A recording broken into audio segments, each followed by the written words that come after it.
فأعوذ بالله من الشيطان الرجيم وببركة بسم الله الرحمن الرحيم ألا إن أولياء الله لا خوف عليهم ولا هم يحزنون آمنت بالله صدق الله العظيم وصدق رسوله النبي الكريم ونحن على ذلك لمن الشاهدين والشاكرين والحمد لله رب العالمين. کیا بتاؤں کیا ہے رتبہ اولیاء اللہ کا؟ بول دیجئے سبحان اللہ. کیا بتاؤں کیا ہے رتبہ اولیاء اللہ کا؟ ہے ملائک میں بھی چرچا اولیاء اللہ کا. یہ کوزے میں آنا ساغر کا پانی بھر دیا، دیکھ نجدی کیا ہے رتبہ اولیاء اللہ کا. دیوبندی اور وہابی کو بھگانے کے لیے، دیوبندی اور وہابی کو بھگانے کے لیے زور سے نعرہ لگانا اولیاء اللہ کا. جنت میں جانے کی تمنا نہیں، جان لو جنت میں جانے کی تمنا نہیں تو پھر کس کے دامن تھامے رہنا اولیاء اللہ کا.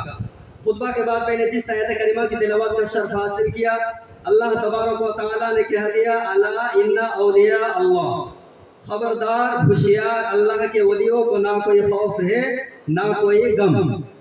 اب سوال یہ ہوتا ہے کہ مولانا صاحب جو اللہ کے ولی ہوتے ہیں ان کو کیوں نہیں خوف ہوتا ہے، کیوں نہیں ڈر ہوتا ہے؟ اس لیے کہ جو اللہ سے ڈرتا ہے اس کے دل میں کسی کا خوف نہیں رہتا ہے، وہ بے خوف ہو جاتا ہے.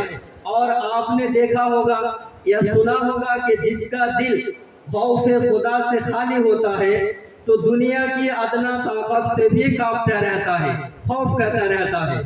تو پتہ یہ چلا کہ خوف خدا سب سے بڑی طاقت ہے، خوف خدا سب سے بڑی قوت ہے.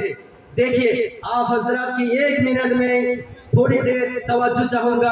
اللہ تبارک و تعالیٰ نے جب اپنے بندوں کو نماز کا حکم فرمایا تو فرمایا کہ الصلاۃ یعنی نماز قائم کرو. جب زکات کا حکم فرمایا تو فرمایا وآتوا الزکاۃ یعنی مال کی زکات ادا کرو. جب روزے کا حکم فرمایا تو فرمایا یا ایھا الذین آمنوا کتب علیکم الصیام، اے ایمان والو تم پر روزے فرض کیے گئے. جب حج کا حکم فرمایا تو اللہ نے فرما دیا وَلِلَّهِ عَلَى النَّاسِ حِجُّ الْبَيْتِ مَنِ اسْتَطَاعَ إِلَيْهِ سَبِيلًا، یعنی اللہ تبارک و تعالیٰ کے لیے لوگوں پر اس گھر کا حج کرنا ہے جو اس تک چل سکے. مگر غور کرنے کا مقام یہ ہے اور سوچنے کی چیز یہ ہے کہ جب اللہ تبارک و تعالیٰ نے نماز کا حکم فرمایا تو اعلیٰ حرف تنبیہ کا ذکر نہیں فرمایا، روزے کا حکم فرمایا تو اعلیٰ حرف تنبیہ کا ذکر نہیں فرمایا، زکات کا حکم فرمایا تو اعلیٰ حرف تنبیہ کا ذکر نہیں فرمایا. لیکن جب اولیاء اللہ کا تذکرہ فرمایا، اولیاء اللہ کا ذکر فرمایا تو اعلیٰ حرف تنبیہ اور ان حرف تاکید کا ذکر فرمایا.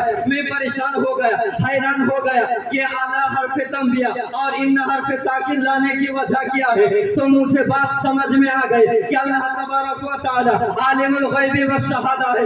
اللہ تبارک و تعالی غائب کو جاننے والا ہے. اللہ تبارک و تعالی آخری زمانوں کو بھی جانتا ہے. کہ اللہ تبارک و تعالی جانتا تھا کہ آخری زمانے میں کچھ لوگ ایسے پیدا ہوں گے، کچھ لوگ ایسے جنم لیں گے، کچھ لوگ ایسے پیدا ہوں گے کہ نماز کا انکار تو نہیں کریں گے، روزے کا انکار تو نہیں کریں گے، حج زکات کا انکار تو نہیں کریں گے. لیکن جب میرے محبوب بندوں کا تذکر آئے گا، میرے محبوب بندوں کا ذکر آئے گا، یعنی اولیاء اللہ کا ذکر آئے گا، اللہ کے ولیوں کا ذکر آئے گا، تو ان کی قوتوں کا انکار کریں گے، ان کی طاقتوں کا انکار کریں گے، ان کے کشف و کرامات کا انکار کریں گے.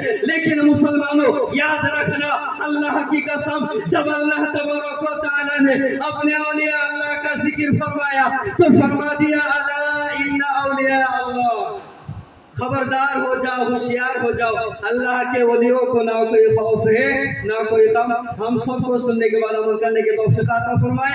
وآخر دعوانا الحمدللہ رب العالمین. السلام علیکم ورحمۃ اللہ.